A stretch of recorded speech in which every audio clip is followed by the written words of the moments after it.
কৃষ্ণ গোদাবরী বেসিনের D6 block থেকে প্রতিশ্রুতি অনুযায়ী গ্যাস উৎপাদনে ব্যর্থ হওয়ায় মুকেশ আম্বানির রিলায়েন্স ইন্ডাস্ট্রিজ ও ব্রিটিশ কোম্পানি বিপির বিরুদ্ধে আইনি লড়াই শুরু করেছে কেন্দ্র।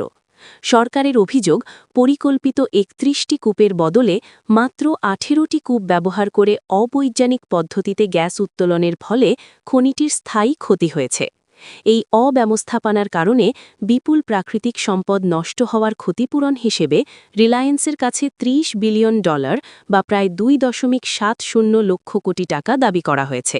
২০১৬ সাল থেকে চলা এই দীর্ঘ আইনি লড়াইয়ের চূড়ান্ত শুনানি গত মাসেই শেষ হয়েছে। আন্তর্জাতিক ট্রাইব্যুনালে সরকার জানিয়েছে, রিলায়েন্স সম্ভাব্য মজুদ গ্যাসের মাত্র ২০% উত্তোলন করতে পেরেছে, যা দেশের জ্বালানি নিরাপত্তায় বড়সড় আঘাত। যদিও রিলায়েন্স ও বিপি সমস্ত অভিযোগ অস্বীকার করে জানিয়েছে যে ভূগর্ভস্থ জটিলতার কারণেই উৎপাদন ব্যাহত হয়েছিল।